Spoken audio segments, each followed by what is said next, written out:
kita.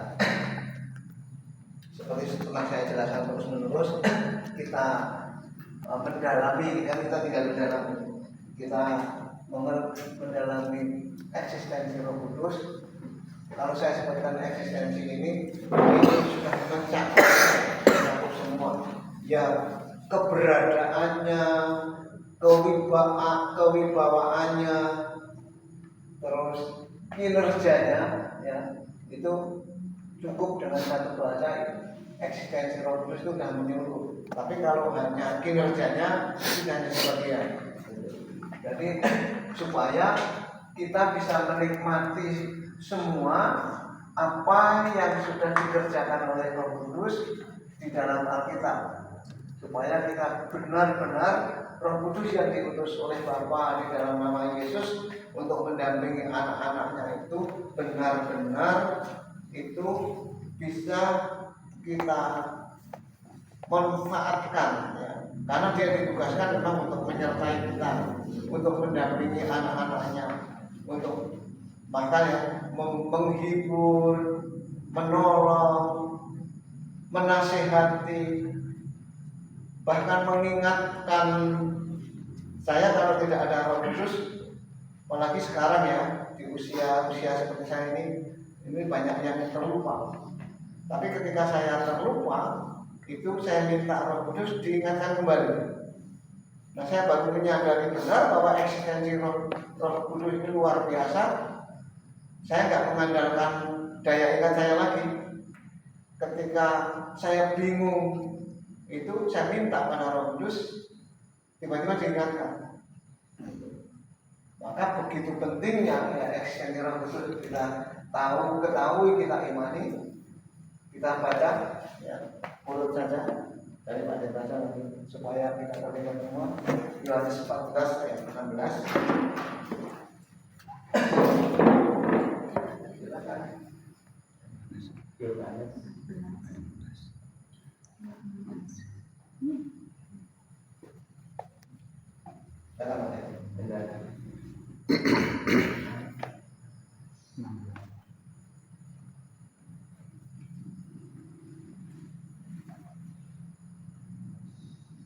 Aku akan minta kepada Bapa dan Dia akan memberikan kepadamu seorang penolong yang lain supaya Dia menyertai kamu selama-lamanya.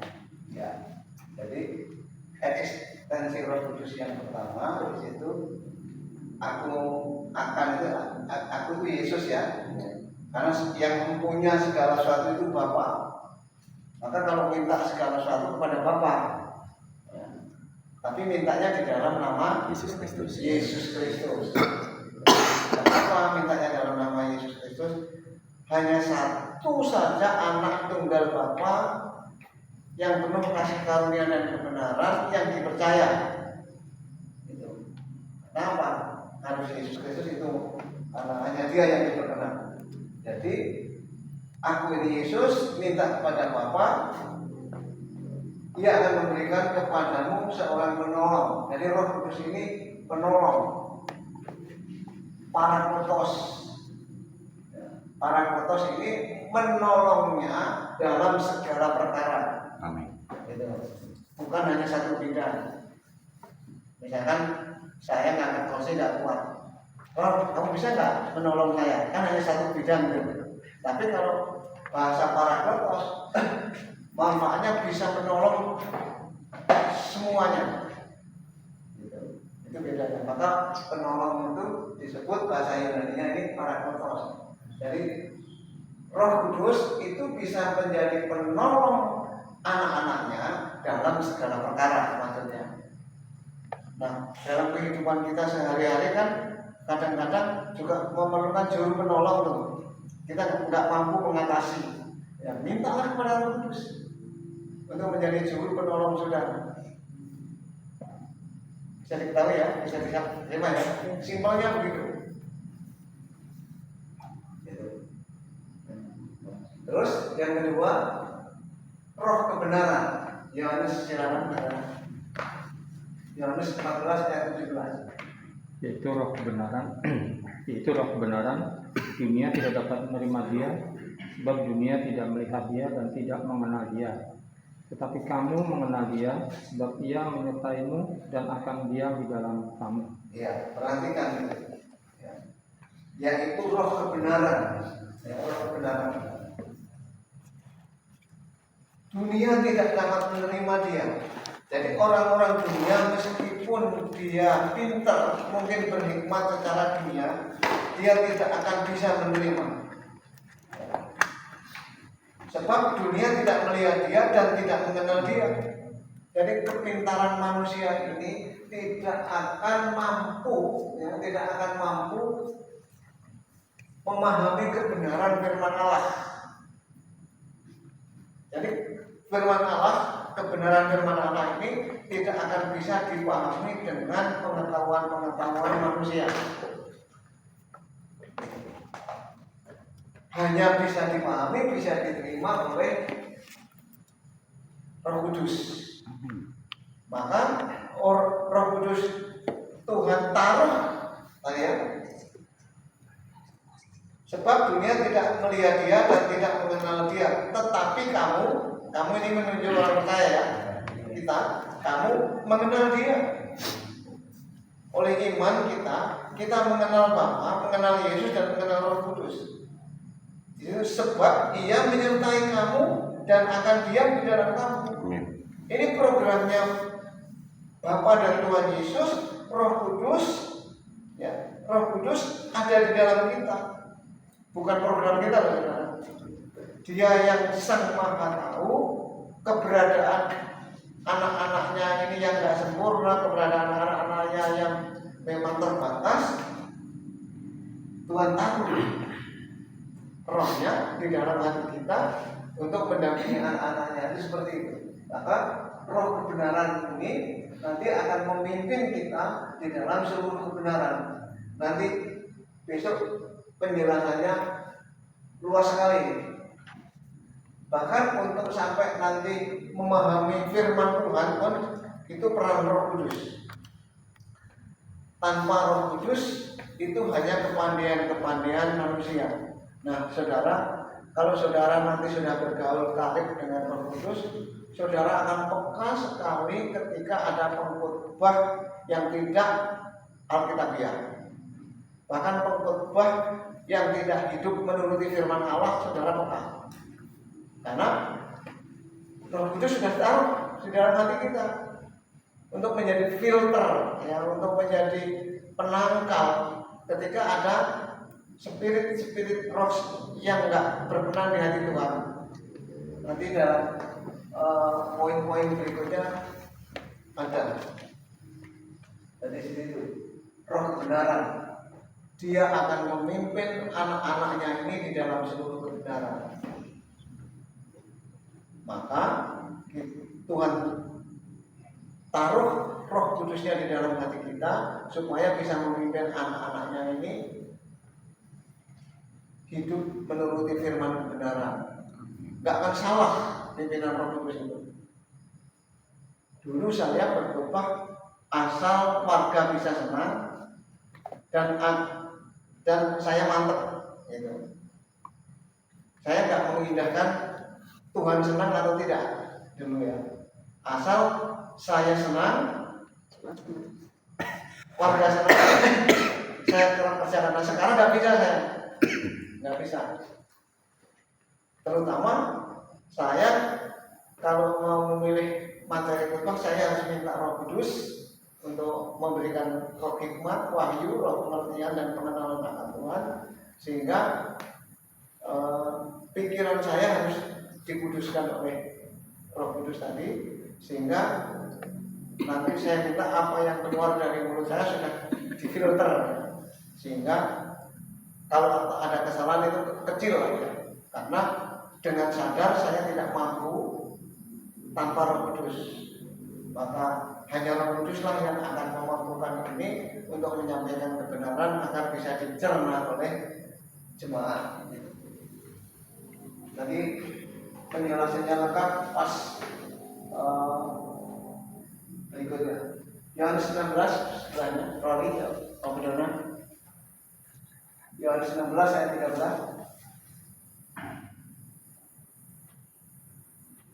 Tetapi apabila ia datang, yaitu roh kebenaran, ia akan memimpin kamu ke dalam seluruh kebenaran. Sebab ia tidak akan berkata-kata dari dirinya sendiri, tetapi segala sesuatu yang didengarnya, itulah yang akan dikatakannya, dan ia akan memberitakan kepadamu hal-hal yang akan datang. Iya.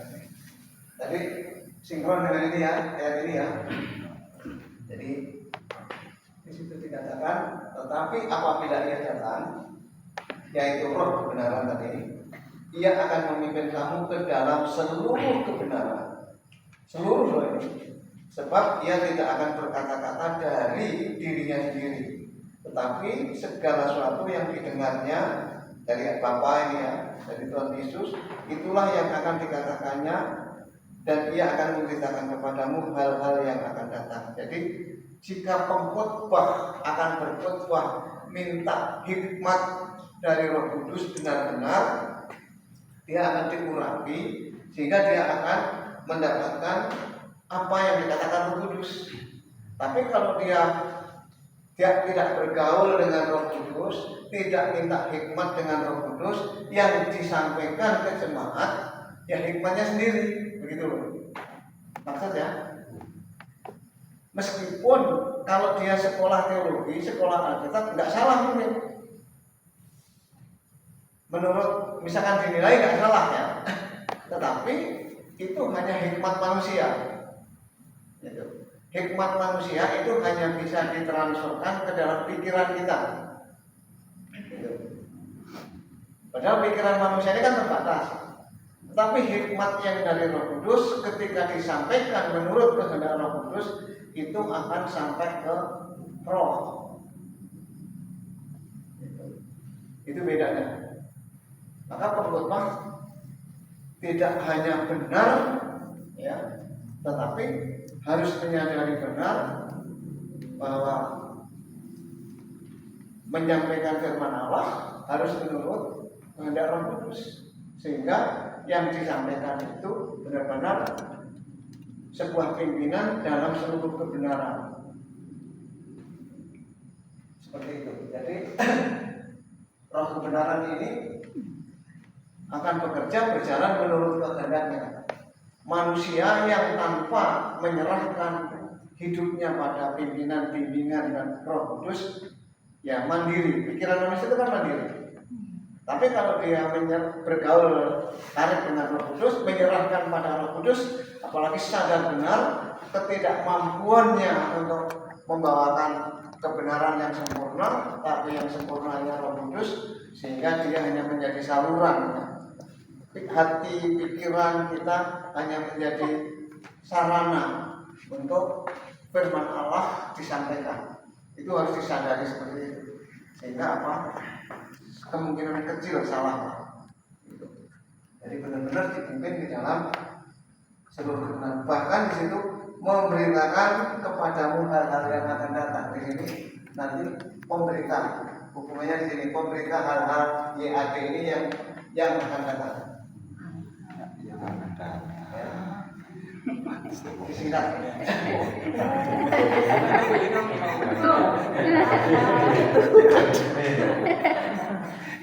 Kalau dalam tulisan apa saja yang akan datang itu YAD.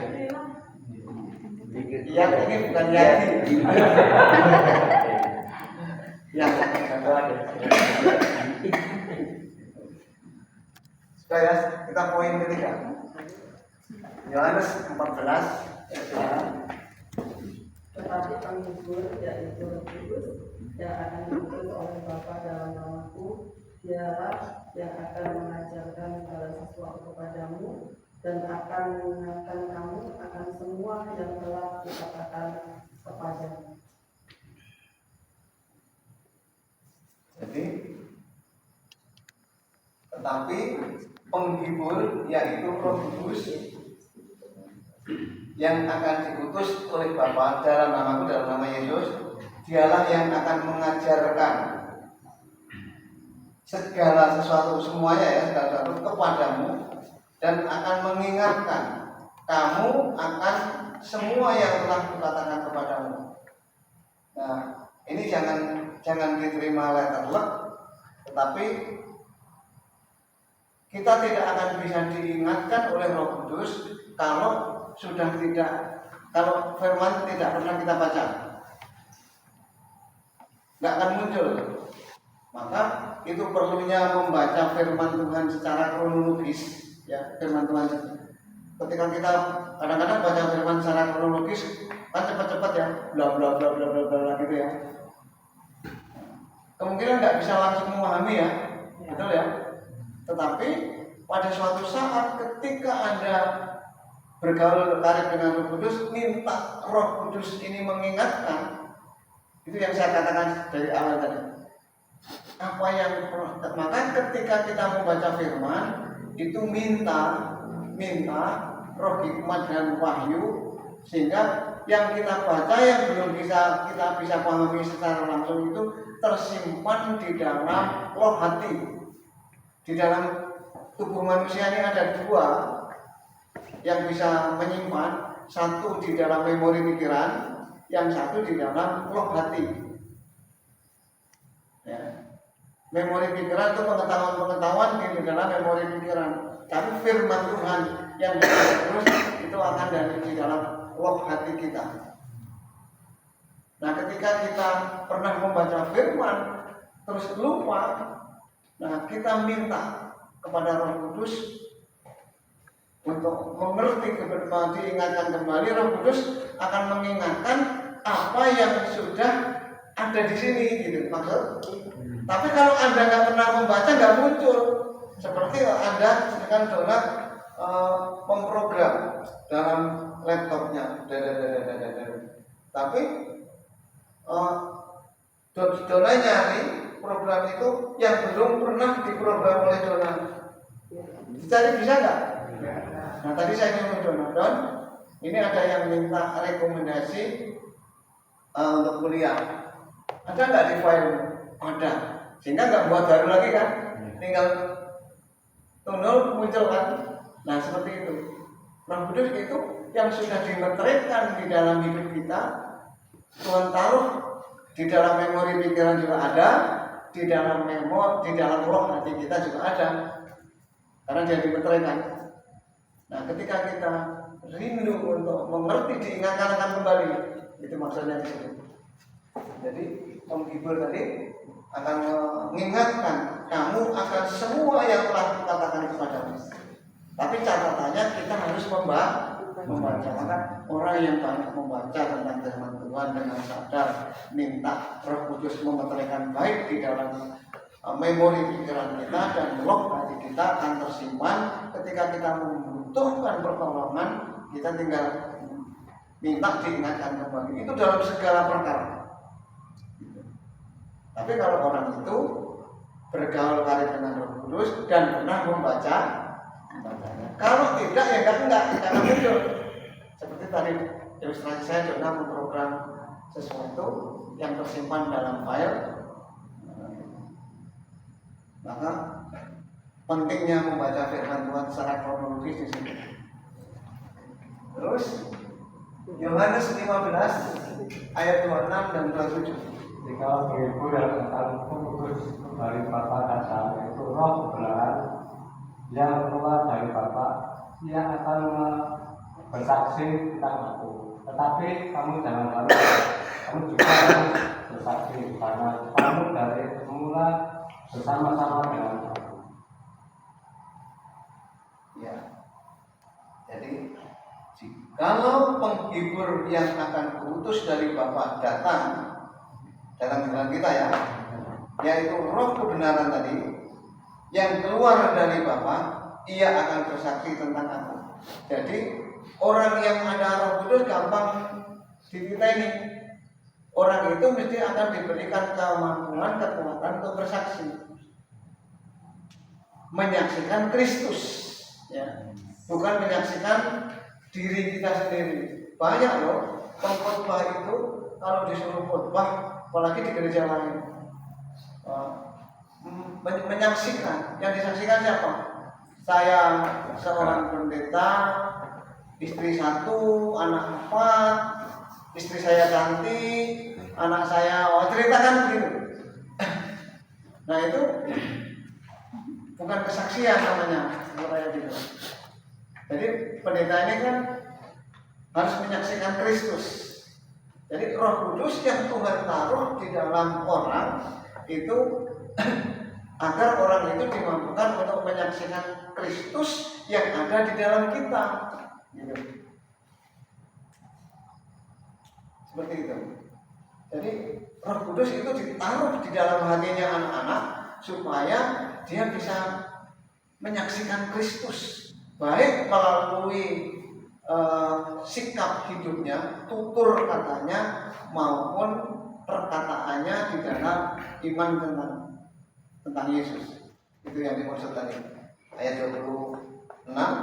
Tetapi, nah maka ayat 27 menegaskan, tetapi kamu juga harus bersaksi, ya, karena kamu dari semula bersama dengan aku, menyungguhkan, ya. Karena Tuhan Roh Kudus sudah ditaruh di dalam hati kita, kita akan diberikan kemampuan untuk bersaksi tentang iman kepada Kristus. Misalnya apa yang Anda sudah bisa nikmati Kristus yang ada di dalam saudara itu, nah kita bersaksi. Yang kita saksikan Kristus, ya, bukan diri kita sendiri atau keluarga besar kita. Seperti itu. Jadi penghibur itu, ya, ini juga ada hubungannya. Penghibur ini luas seperti Parakletos itu. Mungkin saya hanya salah menempatkan poin-poinnya, ya, tapi ada hubungannya, saling mengkait. Jadi, dan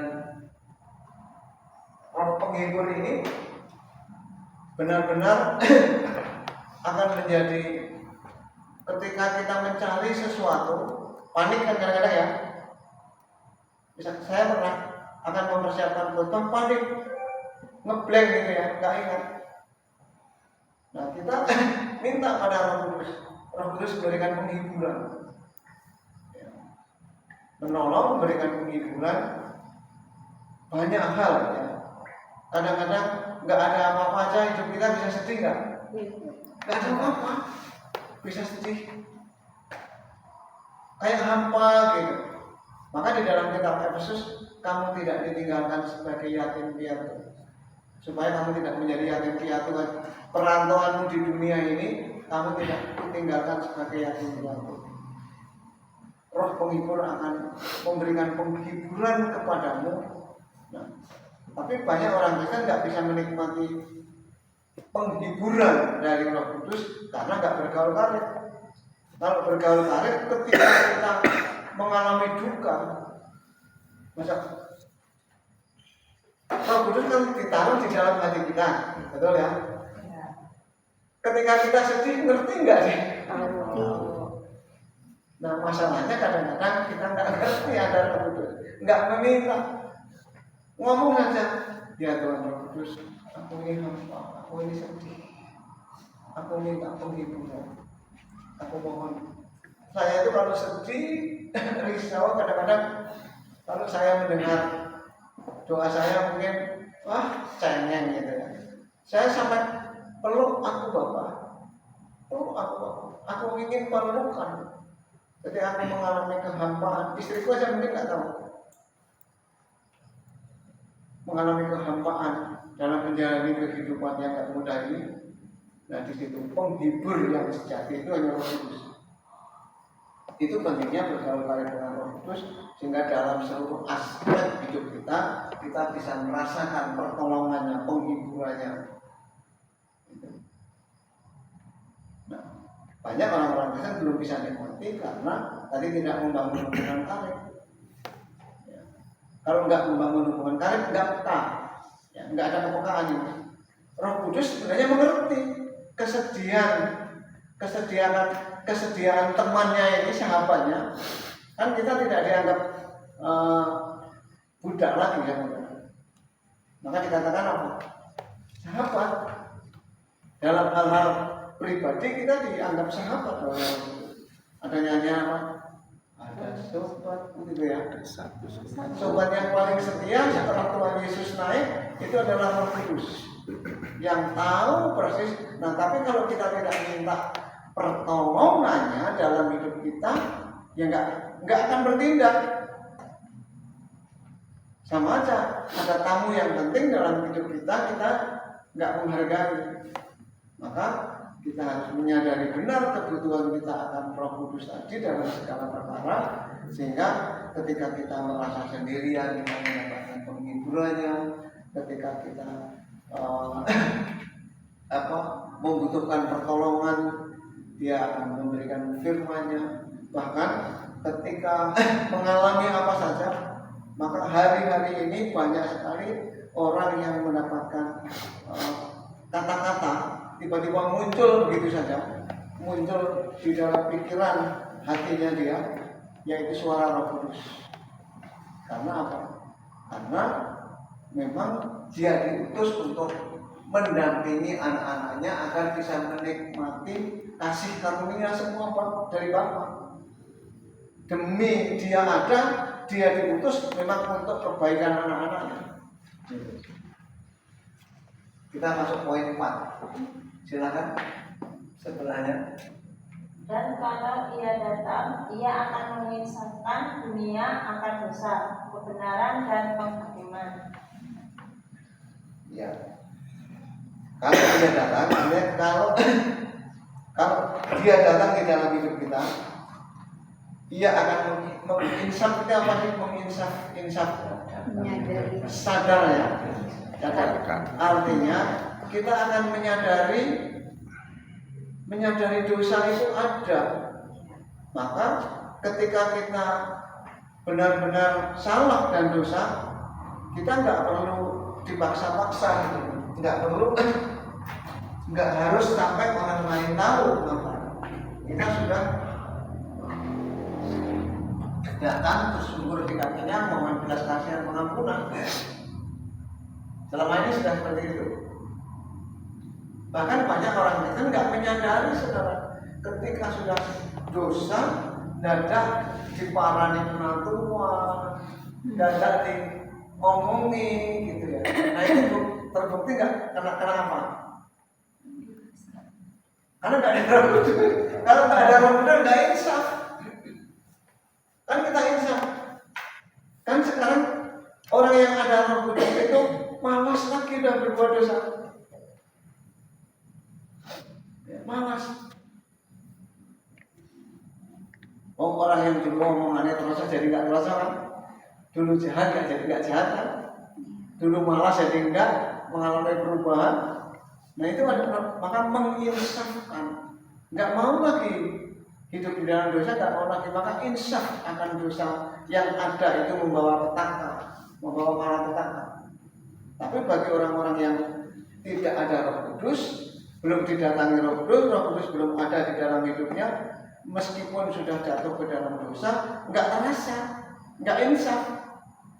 Maka kalau saya kira aku insaf loh, nah itu nggak mau lagi dosa, berbuat dosa. Kalau orang masih misalkan masih ngamuan, ya, masih marahin, misalkan seorang istri marahin suaminya terus, seorang suami marahin istrinya terus, itu belum ada tanda Roh Kudus. Ini bukan berarti nggak boleh nasihati ya. Kalau orang ada Roh Kudus malah menasihati yang baik. Jadi seperti itu. Roh Kudus yang Tuhan taruh di dalam hati itu akan menginsafkan, ya, akan dosa dan akan kebenaran, ya. Bahkan akan penghakiman. Banyak orang-orang Kristen yang nggak mengerti nanti ada penghakiman. Kemarin saya berkunjung ke GPI kemarin. Tapi nggak ketemu pendetanya, ketemu pengurus-pengurusnya saja. Dan kasihan. Levelnya sudah pengurus, lahir baru aja nggak ngerti. Ya, apalagi sampai insaf akan dosanya. Dia cerita enak saja ya, di depan saya cerita tentang kehidupannya.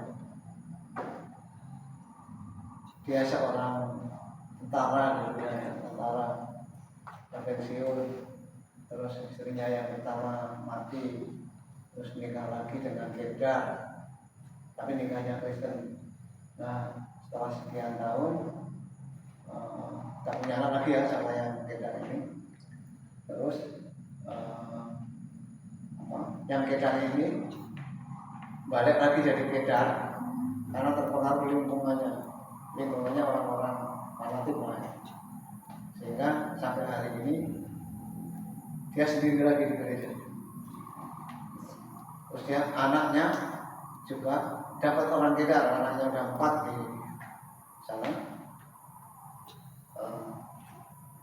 hidup nggak genah lah katanya.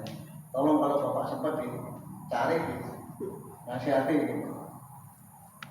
Ya Kristen tapi istrinya Kedar juga. Nah bagaimana orang bapaknya aja seperti itu, padahal pengurus ya. Terus saya ini ya masih suami istri Pak, tapi sudah seperti bukan istri gitu. Karena sudah sendiri-sendiri. Padahal masih kan punya pembantu, ya masih dibicarakan pembantunya. Saya datang buat teh gitu. Tapi istrinya nggak di rumah, istrinya dagang di pasar. Jadi kehidupannya sudah enggak, walaupun pintar orang itu pintar, orang Batak itu pintar, tapi enggak mencerminkan kehidupan Kristus gitu. Kalau bicara tentang gereja, tentang Kristus, ya ngerti gitu ya, ngerti. Tapi maka dia gereja pun memilih dulu gereja HKBP ya. Terus pernah pindah di Gidi ya, pindah di Gidi. Nah sekarang nggak tahu masalahnya, sekarang pindah di GBI. Nah, keadaannya seperti itu. Menceritakan hal-hal yang bertentangan dengan firman dengan enaknya ya, menurut saya. Karena memang belum ngerti. Ya masih ngerokok habis. Dan umurnya persis sama dengan saya, 69 tahun. Nah kenapa? Karena tidak insaf akan dosa dan kebenaran. Apalagi penghakiman nggak ngerti. Tuhan Yesus mau datang juga nggak ngerti. Gitu. Nggak ngerti belas. Nggak ngerti apalagi zaman nanti hari pasuk, penyingkiran, ketinggalan, nggak ngerti. Ngertinya ya melalui ibadah selamat, sudah dibaptis selamat sudah. Maka banyak orang-orang Kristen tertipu sebenarnya, tertipu dengan kata-kata saja. Nanti kasihan gitu, kasihan. Padahal sebenarnya sederhana sekali menjadi orang percaya. Bukan kekuatan kita, semua kekuatannya dari Tuhan. Jadi ini luar biasa sekali. Roh Kudus perannya dalam hidup kita menginsafkan akan dosa kita. Kalau nggak ada Roh Kudus, saudara, hidup saya menjijikkan sekali. Tapi sekarang insaf, nggak mau lagi. Terus kebenaran akan firman Allah. Roh Kudus akan memimpin dalam kebenaran dan kesukaannya hidup di dalam kebenaran. Maka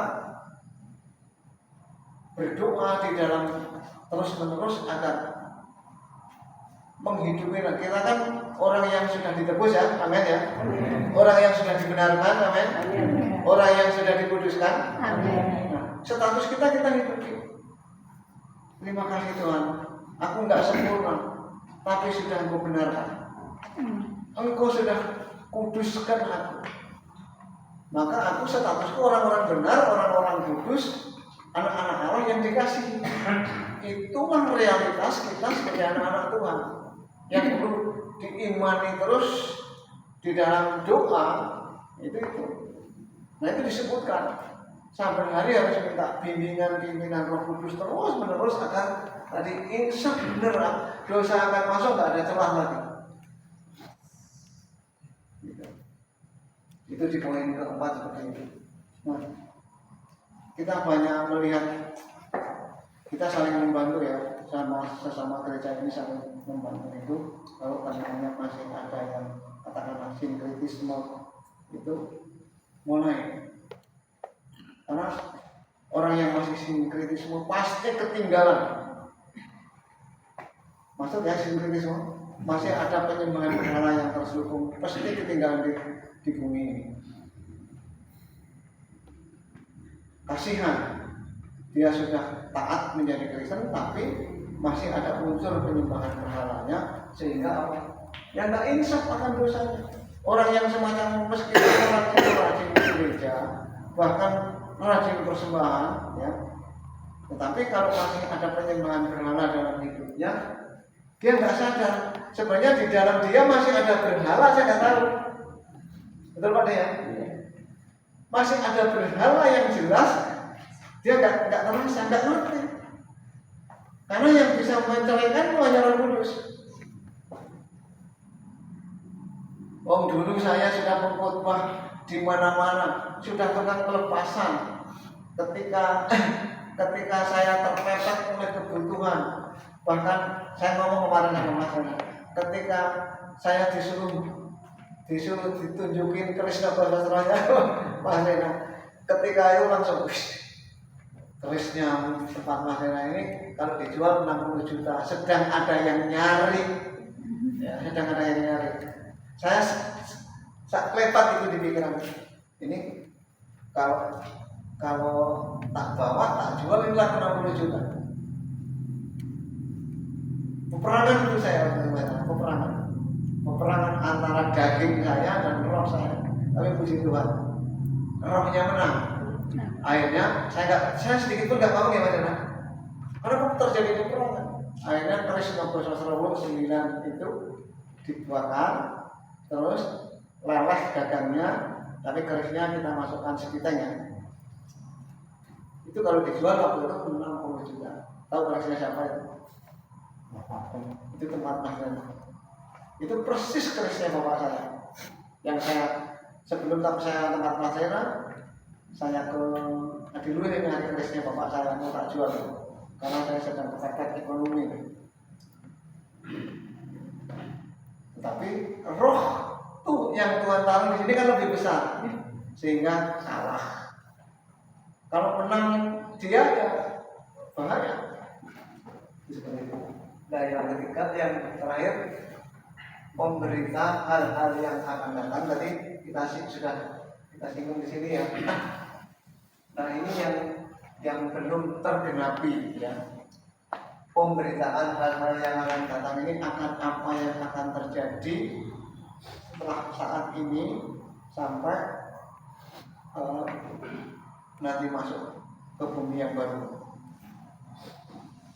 Nah, Roh Kudus akan memberikan hal-hal yang akan datang kepada kita, kepada anak-anaknya. Saudara mengerti maksudnya? Hal-hal yang belum terjadi ini akan diberitahukan kepada saudara. Kalau saudara bergaul karib dengan Roh Kudus. Bergaul karib itu komunikasi ya. Pergaulan kita sama Roh Kudus itu kan komunikasi. Penghormatan kita pada Roh Kudus. Banyak loh orang nggak memuji-muji Roh Kudus. Itu enggak. Karena di gereja nggak dibuat nyanyian, syairnya itu memuji Roh Kudus.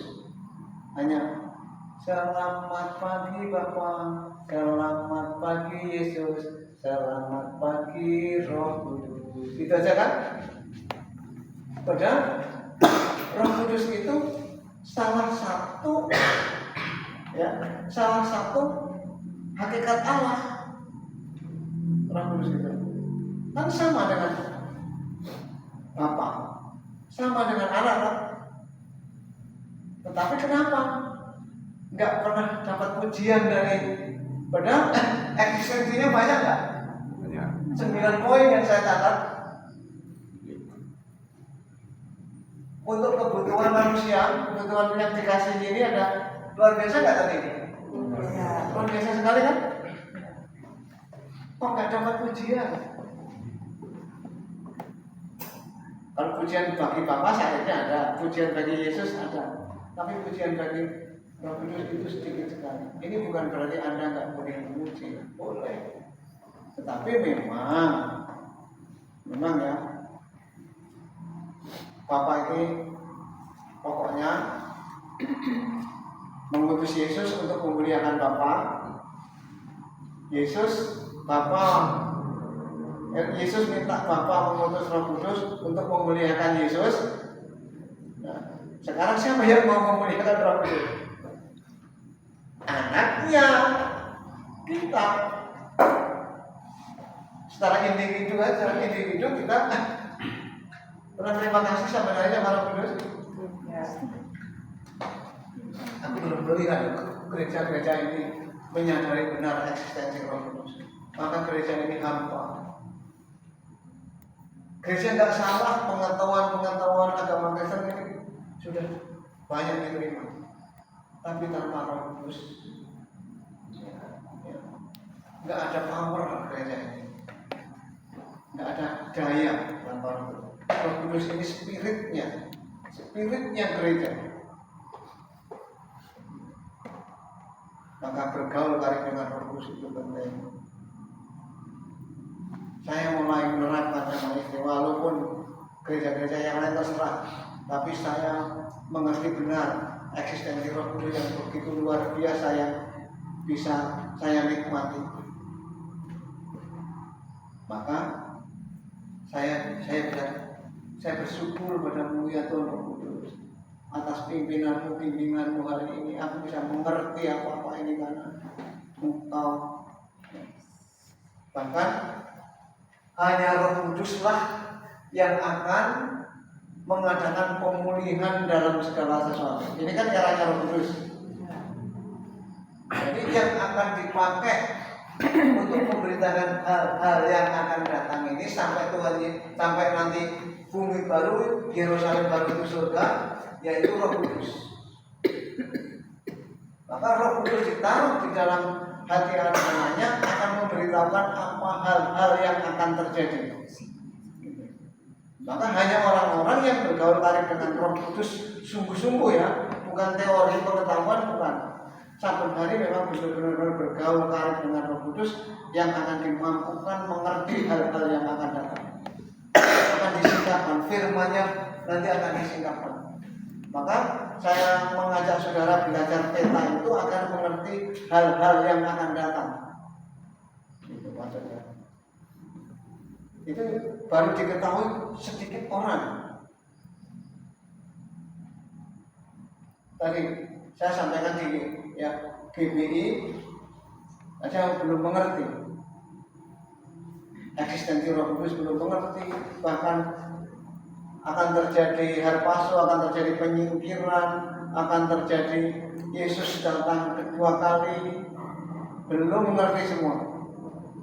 Padahal sudah ditulis dalam kitab Wahyu ya, dan itu sudah dibuka oleh singa dari Yahuda supaya disampaikan kepada jemaatnya, menjadi surat yang terbuka. Tapi pendeta-pendeta nggak menyampaikan suratnya itu kepada jemaat. Misalkan Rory dapat berita surat dari orang yang sangat penting melalui bapaknya, tapi bapaknya Rory nggak menyampaikan. Rory rugi nggak? Rugi. Demikian juga Tuhan Yesus membuat surat untuk 7 jemaat yang mewakili seluruh jemaat di muka bumi ini, yang ditulis di dalam kitab Wahyu pasal 2, pasal 3 sampai selesai itu surat untuk 7 jemaat. Tapi hamba-hamba yang disuruh membawa surat itu nggak sampaikan isinya. Hanya, nih kamu dapat surat, mau dibaca los orang yang dan gitu aja. Nah, orang nggak senang baca, jangan taruh situ aja. Terima kasih ya sudah dapat suratnya. Kan begitu aja. Maka banyak orang tidak mengerti hal-hal yang akan datang. Nah ini harus diberitakan, harus maka materinya dibuka. Dalam kitab Wahyu itu meterainya sudah dibuka oleh singa dari Yahuda itu, supaya hal-hal yang akan datang, yang akan terjadi ini mengerti benar. Banyak loh kita ini kibuli, saudara, salah memahami ayat. Memang ada ayat yang mengatakan ketika Yesus berkata-kata sama murid-muridnya, hal kedatangan Yesus seperti pencuri gitu ya. Tidak ada yang tahu, yang tahu hanya Bapa gitu ya. Yesus nggak tahu. Yesus bukan nggak tahu, belum boleh memberitahukan karena waktunya belum saatnya. Tetapi kalau saatnya kan diberitakan. Suatu contoh, semua orang-orang percaya di bumi ini itu adalah calon mempelai Kristus, betul? Kristus mempelai laki-laki. Ketika hari H pelaminannya, kira-kira mempelai perempuan itu dikasih tahu nggak? Kasih. Aneh kan kalau nggak dikasih tahu. Kalau yang bukan mempelainya nggak dikasih tahu, maka dikatakan kedatangan Yesus itu seperti pencuri. Bukan kalau mempelainya, pencuri bagi tetangganya. Orang itu dicuri, mempelainya dibawa, dia nggak ngerti gitu loh, dicuri. Besok kalau sudah sampai kronologisnya tak beritahu, karena ada tandanya. Yesus, kedatangan Yesus itu ada tandanya. Semua orang bisa lihat, tentunya orang yang percaya, karena akan didahului satu persatu. Nah, sayang sekali saya mau menyampaikan itu di forumnya yang pas di mana kira-kira untuk menyampaikan hal-hal yang akan datang itu supaya bisa didengar oleh semua jemaat. Itu forumnya forum apa yang tepat? Diadakan pengajaran yang datang sedikit. Betul nggak itu? Padahal kan semua punya hak untuk mengerti toh hal-hal yang akan datang, karena mempelai Kristus. Saya hanya mengalami kesulitan loh saudara, mengalami kesulitan untuk menyampaikan perihal yang akan datang itu. Apa yang bisa diikuti oleh semua sehingga tidak bisa mengulang-ulang, tidak mengulangi terus. Maksud yang saya katakan, karena akan menyampaikan hal-hal yang akan datang. Kalau yang dengar ini besok saya ngulang-ulang, yang satu berangkat yang satu yang enggak, ya nggak akan tahu. Kemungkinan anak saya nggak tahu juga, jangan-jangan. Padahal ini semua memberitakan hal-hal yang akan datang. Ini sudah dicatat, di sini sudah dicatat, detail ini saudara. Dan yang bisa menyingkapkan memang hanya Roh Kudus. Hanya Roh Kudus. Kalau saudara saya minta masukan, forum apa yang bisa untuk mendengar semua?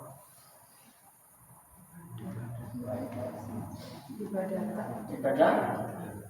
Bagaimana ibadah? Saya menjelaskan pakai peta itu ya. Kalau dibuat PowerPoint, Vidona bisa membantu buat PowerPoint. Nah, bisa di sana nanti. Jadi khotbahnya itu seminar. Ya. Sehingga mungkin nggak perlu pengajaran, nggak perlu mencari pengajaran. Ya kita nggak bisa main itu kebutuhan orang kan, betul nggak? Misalkan jauh-jauh Karangsari ke sini, ya saya tahu lah capek, betapa capeknya, belum biayanya ya. Nggak punya alasan begitu saja. Saya tuh kadang-kadang sedang mencari forum apa yang bisa cepat. Nah kadang-kadang ada tadi kalau bisa diatasi tadi pakai PowerPoint, terus anak-anak kecil mengganggu nggak kira-kira? Kita cari babysitter ya. supaya benar-benar pemberitaan hal-hal yang akan datang yang jemaat belum ketahui bisa dibukakan. Kapan sih saatnya harpaso itu? Saatnya kapan? Saatnya mungkin saudara sudah dengar kata-kata harpaso akan dibawa lari ke tanah aman, akan disingkirkan jauh dari antikristus, sudah dengar. Tapi kapan? Dan apa tandanya kan belum ngerti kita ini. Nah ini di sini memberitakan hal-hal yang akan datang. Karena yang dicatat hanya ayatnya di sini. Nah korelasinya harus dihubungkan dengan ayat-ayat yang lain. Ini yang tidak mudah kita pahami itu. Kalau hanya pakai satu ayat, hanya mengatakan, oh akan begini. Tapi kapan? Loh, kira jangan-jangan nanti lagi pergi pasar harpaso, ya kan? Kalau ngerti tandanya kan siap-siap. Kayak pengantin perempuan mempelai, jelas akan masuk ke pelaminan, nggak ke pasar kan? Betul nggak? Siap pakai pakaian pesta, kan seperti itu. Pertanyaannya apakah kita sebagai mempelai Kristus siap sudah memakai pakaian pesta dengan standby? Bagaimana Mas Wadi kalau pas kerja di salitan sana nanti harpaso? Kalau nggak ngerti. Nah melalui ayat ini kita akan diberi hal yang ngerti. Ditulis secara detail. Hanya saya belum sampaikan karena forumnya belum tepat. Baru garis-garis besarnya. Gitu loh saudara. Oke sampai di sini. Silakan kalau ada yang tanya. Kita batasi aja. Setengah jam lagi.